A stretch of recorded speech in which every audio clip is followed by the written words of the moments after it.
Have a glass of wine. I'll have a pint. Please. Thank you. Why not? All right. Eric, Why nice not? to see you Good both. to see you both. Thank you. There you go. Thank you. What made you Cheers. Have decide that, to mate. That's re-release sweet. it? It was such a mega hit 20 years ago. We actually recorded a. We were having a feature done on us by another TV channel, and they said come into the studio and do as if you're just doing Not in Love in a sort of an acoustic version. Right.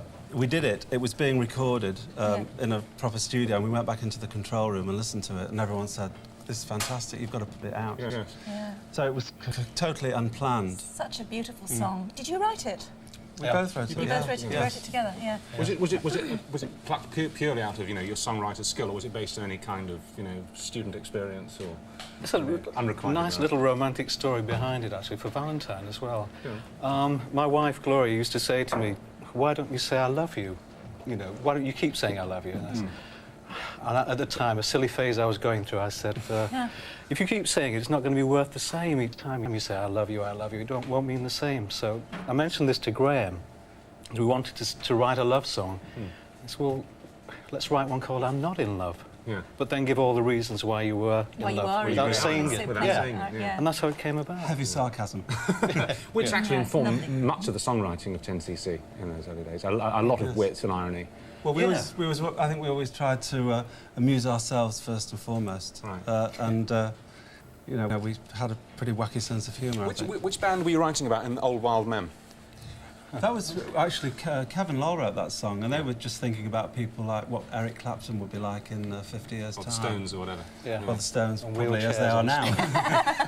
Well, it was an extraordinary time, all that, wasn't it? I mean, especially in Manchester. It's Manchester again now for the rock scene. Manchester and Liverpool. But, I mean, there were the Hollies, Herman's Hermits, and you used to write for all of them, didn't you? Graham wrote a lot for the Hollies. Yeah, wrote a lot for the Hollies and the Hermits. And there's actually a big reunion tour going around now, I believe. There is, yeah. With people like Wayne Fontana, Fred and the Dreamers, and the Hermits, It's great.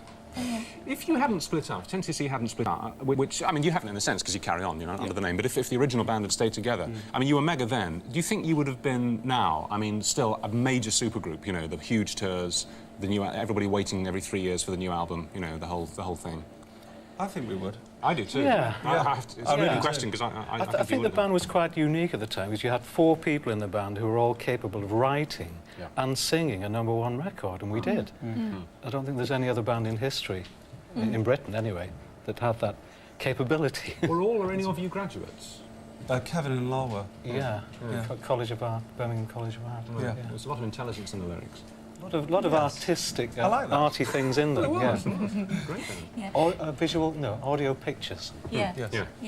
So when is this really? Unfortunately, it's not being released in time for Valentine's Day, is it? Because it's the perfect song. It's supposed to be. Yeah, it's supposed to be. Yeah, right. Valentine's Day, but it might not be in the shop on the day, but that was the release date we planned for. Certainly this month, anyway. Yes, and also actually this is a forerunner to our a new album that we've got out, which has got all totally new material that we've just finished. That's coming out in the spring. An album that's called Mirror Mirror. Mirror Mirror. That'll be. That's a few weeks off yet. That was absolutely live, no miming there. You were singing and playing as you went. How does the actual single, the release, sound? Does it sound very like that? Is it? It's just the same. You kind of hit it, really. Exactly the same. Yeah. Right. I love the use of the acoustic guitar in it there. Yeah. It gives it a different, melody. isn't it? It is different. Yeah. Yes. It's very romantic. That's a terrific song. We like it. Yeah. Thank you. Well, stay around, have pink champagne at the end of the programme. if you don't mind. Promise everybody. It really is good to see you, honestly. Thank you. Thank you. Nice to be here. Thanks for singing for us live. It was great. Well, especially this time of the morning. Yes. Right. Listen, Fred's up. Thank you, sounds to you. Okay. Hi there. Good to see you. Welcome. Thank you. Well, I must say that song is still played endlessly, of course, so it's very good to hear it performed live. But what's the story behind it? What, recording it live again? No, just Oh, actually the original song. I had a person who is very dear to me, and still very dear to me, who used to say to me, why do you not say I love you every day, I said, well, I think it's a bit silly saying I love you every day because it loses its meaning. So I mentioned this to Graham, and we were thinking about writing a love song at the time. So we said, well, why don't we write a song called I'm Not in Love, but give you all the reasons why I'm still totally in love with you. So once it clicked in that way, we wrote it very quickly. And so I should actually say Eric Stewart, of course, and Graham Gouldman as 2 of 10cc, and there have been so many changes over the years, I'm not really going to go into all of that. But Graham, bearing in mind the history of the song, and the fact that it has been so popular over the years, so why then was it decided to re-record and re-release it? Well, we have an album coming out in March, and we did a feature for another TV programme, and they asked us to go into a studio, sort of like a little documentary on 10cc, and sing I'm Not in Love. And while we were being filmed, it was actually being recorded as well. We went back into the control room and listened to it, and it just sounded so great that everybody said, you know, you should put this out as a single, and that is what's going to happen on March the 6th. And I know actually that in recent times you've been on a tour to Japan, and that was fantastic, and then toured the UK. But people still tend to say, where have they been? Where have they been for these 10 years? So what was it like going back on stage to perform live, literally having been off stage for a while? Very nerve-wracking, incredibly nerve-wracking. It always is, no matter how many times you do it. Still get that real adrenaline rush. And I suppose that's one of the beauties of doing it. Without that, you'd get bored with it. Yeah, but where were you then? Were you just writing and doing... No, recording with other people, producing with other people. I worked on 3 albums with McCartney. Graham worked a lot with Andrew Gold. We were producing people like Sat Cafe, Agnetha from ABBA, real cross-section of people. But we were basically studio-born anyway, so production was one of our main reasons for existing. So we passed all this sort of stuff on to other people for 10 years and then came back. You know, Paul McCartney, he just slips it in, doesn't he? 3 records with Paul McCartney.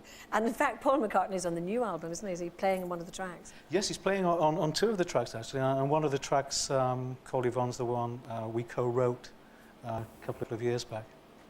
So, I mean, so you talk very casually about that and working with all those people, you know. But does it not seem weird in a way, having McCartney play on your tracks? And It's lovely. I mean, it's great to have that sort of talent come and play on something you've written. They add another element to it that you wouldn't think of yourself, and that's what genius is. And these guys, like Paul, are pure genius. This is the first time we've ever actually really collaborated with other people as well. Yeah. With also people like with Andrew, as Eric said, and Tim Rice has written the lyrics for one of the songs. And it's given a sort of new dimension to what we do.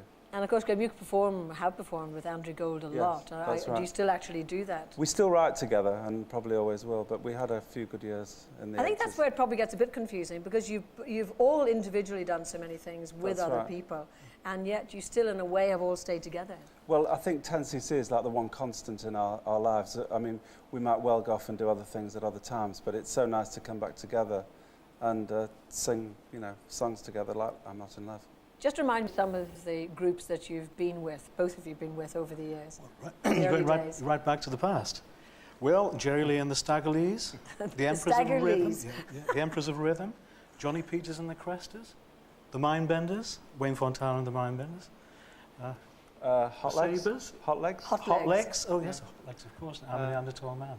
While Eric was in all these bands, I was writing songs for people like Herman's Hermits, the Yardbirds, and the Hollies in the 60s. And then Eric and I met up in the late 60s and really started working together then.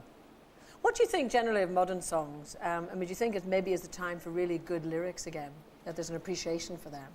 Yeah, there's a big sort of gap in the market. I think there's some fantastic girl singers around at the moment doing really beautiful, strong ballads. But there seems to be a big gap in the market for the sort of songs that 10cc would do. And as Graham was saying, when we write songs, many of them are not really recordable by other people, like Life as a Minestrone or Dreadlock Holiday. They're not the sort of songs you can sell to other people. They don't want them. But they seem to fit what we do. So there's a gap, I feel, in the market that we're absolutely suited for. And so with the new album, Mirror Mirror, it's going to be all new songs, and what a blend of material. Yeah, good cross-section of reggae, ballads, heavy rock, blues, acoustic, anything. Well, I know you're going to be playing for us later on in the programme. I do hope that you've sent your respectives now flowers for Valentine's Day, have you? Yes. They arrived very early this morning, I believe. Yes. Well, you had to, because you had the studio here for about 8 o'clock. That's right. In the moment, anyway. Eric and Graham, thank you very much. 10cc. Thank you. Thank you.